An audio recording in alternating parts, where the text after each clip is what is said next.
Assalamu alaikum, I'm Aisha and you're watching Samaa News. Here are today's headlines. Former ISI chief Faiz Hameed has been sentenced to 14 years of rigorous imprisonment by a military court. The ISPR said the Field General Court-Martial process, initiated on 12 August 2024 under the Pakistan Army Act, lasted over 15 months. Hameed faced charges including political agitation, violation of the Official Secrets Act, misuse of authority and resources, and causing wrongful loss to individuals. His other political activities are being addressed separately.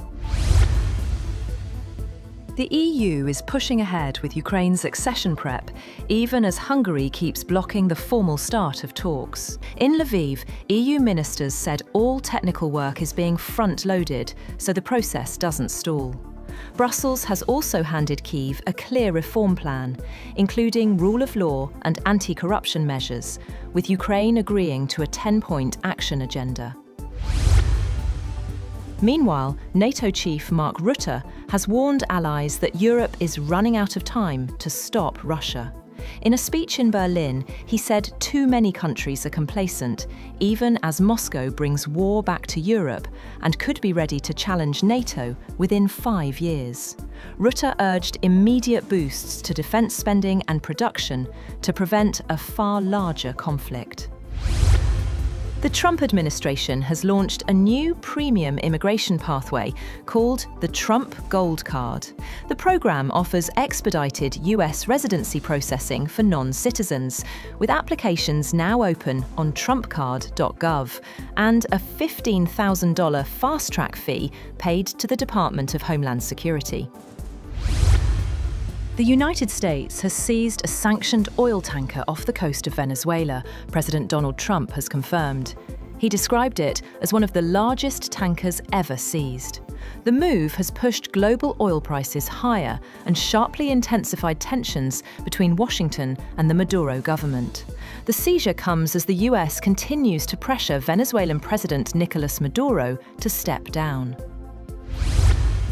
Japan reports that US nuclear-capable B-52 bombers flew over the Sea of Japan alongside Japanese F-35 and F-15 fighter jets in a coordinated show of force. The joint operation follows large-scale Chinese and Russian military drills around Japan and South Korea.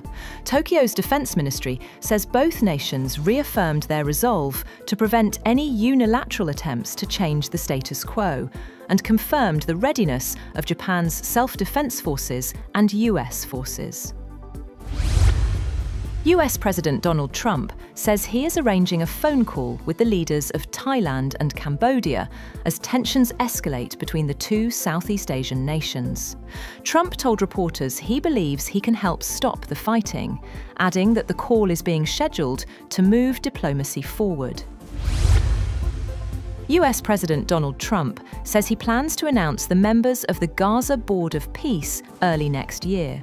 Speaking during an economic event at the White House, Trump said several global leaders have expressed interest in joining the board, which was created under the Gaza plan that established a fragile ceasefire between Israel and Hamas. The Indian rupee has fallen to a record low, slipping past 90 against the US dollar. The currency weakened to 90.4675, surpassing its previous all-time low of 90.42 hit earlier this month. Analysts say the slide is driven by the absence of a trade deal with the US and continued corporate dollar outflows, prompting expectations that the Reserve Bank of India may intervene to limit further losses.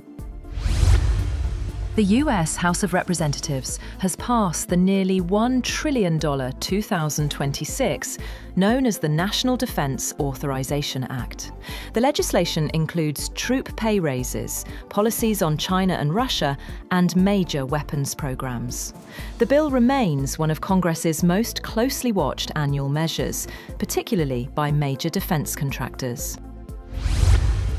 Bitcoin has slipped back under the $90,000 mark as global risk sentiment weakened. Fresh concerns over artificial intelligence profitability hit tech markets after US cloud giant Oracle reported weaker than expected profit and revenue forecasts, warning that AI infrastructure spending is rising faster than returns. The caution triggered a broader pullback, sending cryptocurrencies, including Bitcoin, into decline.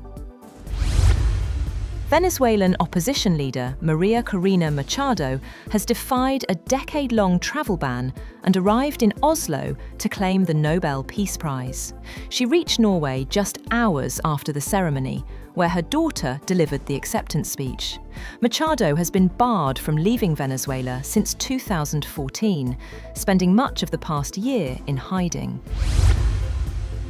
Interpol says a global crackdown on wildlife trafficking has led to record seizures across 134 countries. In a month-long operation, codenamed Operation Thunder 2025, authorities have recovered nearly 30,000 live animals, highlighting a surge in demand for exotic pets. The sting involved police, customs, border security and wildlife agencies working together between September and October.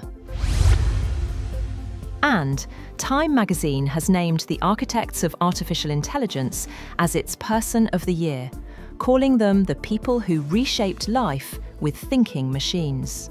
The issue highlights both the breakthroughs and the fears around AI, featuring voices like Nvidia's Jensen Huang and investors backing the boom, while also confronting the troubling cases that marked AI's rise. That's all for now. For more updates, visit www.samaa.tv. Thank you for watching Samaa News.